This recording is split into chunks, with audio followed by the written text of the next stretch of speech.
I'm joined now by the Conservative MP, Jacob Rees-Mogg, who was recently elected as chairman of the influential European Research Group made up of Brexit-backing Conservative MPs. Welcome to the Daily Politics. Thank you. Just before I come to you, Jacob Rees-Mogg, George Freeman, should the government now listen to the CBI and their calls to stay inside a customs union after we leave the EU?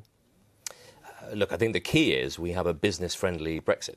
Most of my constituents, when they voted for Brexit, wanted us out of the political union, but actively trading and part of what they were sold in the 70s. So does that mean remaining in the customs union? So let me finish the question. The problem with the customs union is that it prevents us ultimately from signing trade deals. Short term, industry in this country would like to remain in as predictable an arrangement in terms of trading in Europe as they can. If Liam Fox came back and said, I've got a huge trade deal ready to sign with Africa or with America, then I think the balance of probability would swing and people would say, right, let's grip it.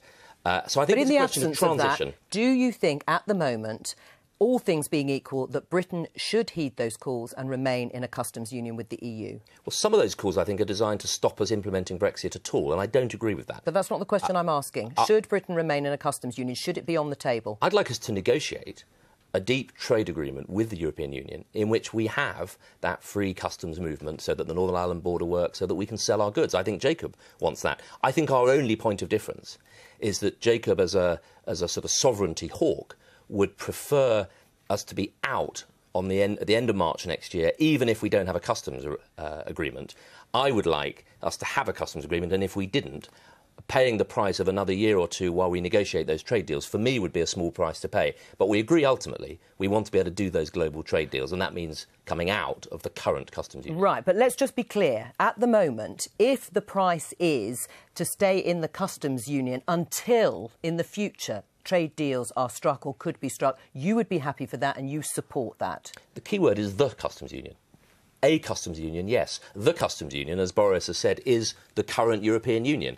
So I think we need to negotiate a customs agreement with the European Union that means we can sell across the European market. That's right. What my constituents Well, and that is pretty well what is currently the arrangement of staying in the customs union, that actually all those regulations and standards would remain the same and the status quo would continue. Do you agree with George Freeman on that?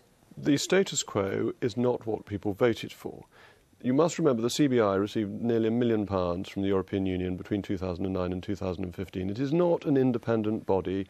It is backing inefficiency, a lack of competitiveness, and wants to remain in the European Union. It campaigned for the euro, for the exchange rate mechanism, and against Brexit. It's not representing small business or the consumer, and it's the consumer I want to help, and I want to be out of the customs union as soon as possible. I'll give you a specific example. Clothing has an 11.8% tariff on it coming into this country from outside the EU. Footwear, 11.4%.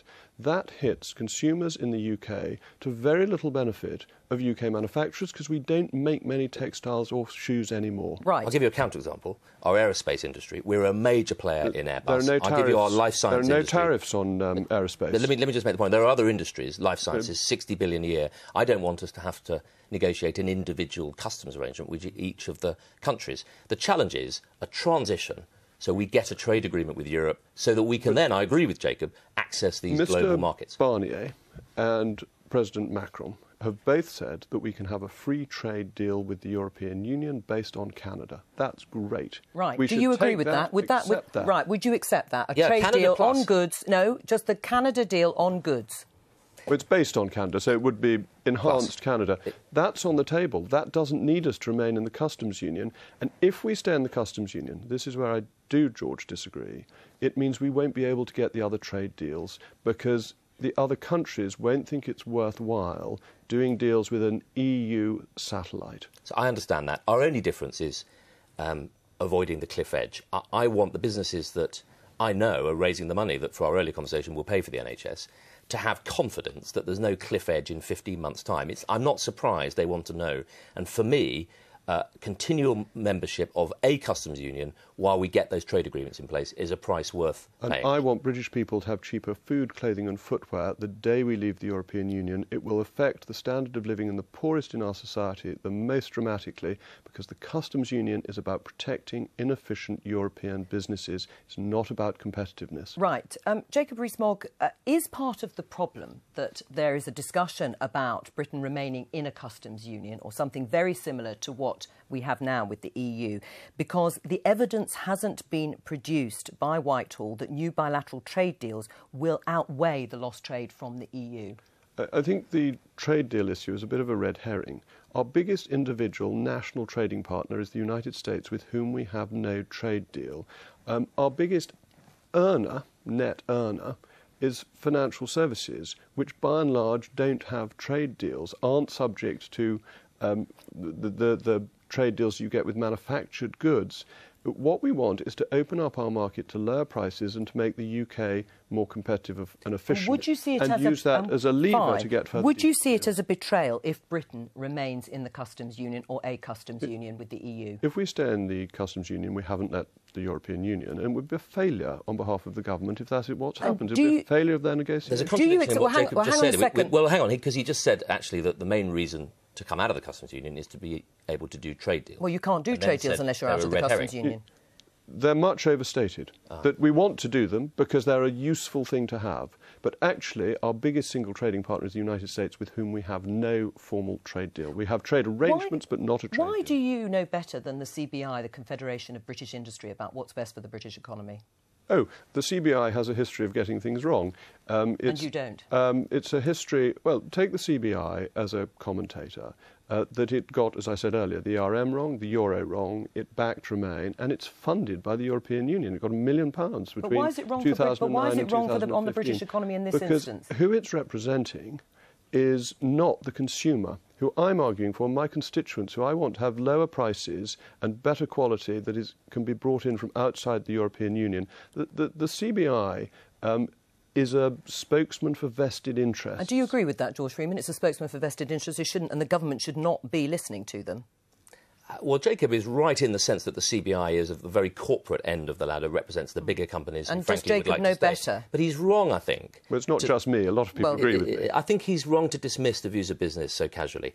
For me, I'm completely committed, reconciled to Brexit, but it has to be a pro-business Brexit. I want us to be not just more pro-business as a government, but a bit more business-like. If I was on the board of Great Britain, PLC, I would say, I understand that the customs union prevents us from doing a trade deal. Have we got any good ones lined up? And if we haven't, then I would say right now that is a step too far.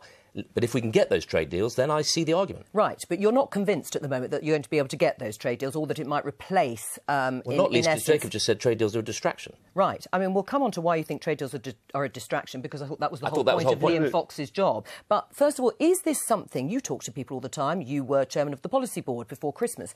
In Cabinet ministers and Tory MPs, is this something that is being actively considered, Britain remaining in a customs union arrangement with the EU?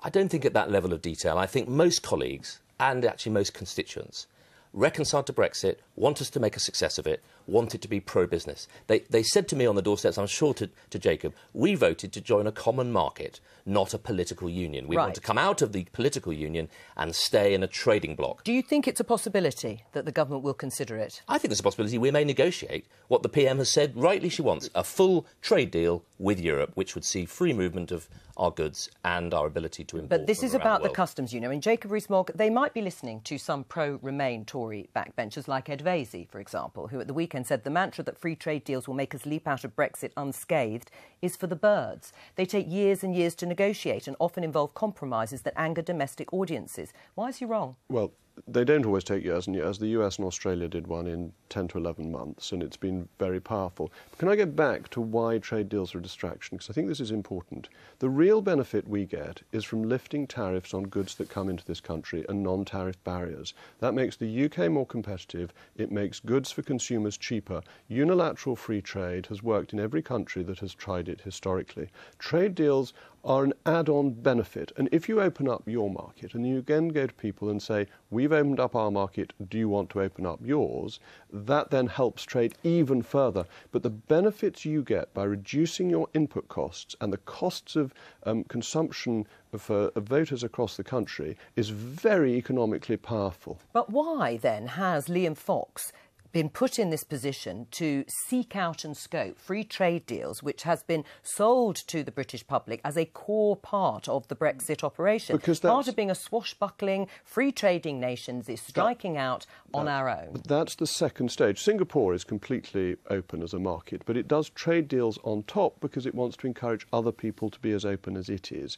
It's obviously in our interests. It's in the interest of the world to have as much free trade as possible. And if we can be a catalyst for global free trade, that's very exciting. And if the deals can lead to that, that is a benefit of them. But the key benefit is lifting our tariffs and making goods in this country cheaper, both manufactured inputs for industry, but also making goods cheaper for consumers. The big challenge is transition. We have an economy geared to a European market. We've got to re-gear it to global markets. You can't do that overnight at the end of March next year. We need some transition. Thank you very much, Jacob Rees-Mogg. And for more reporting and analysis of Brexit, check out the BBC News website. That's bbc.co.uk/Brexit.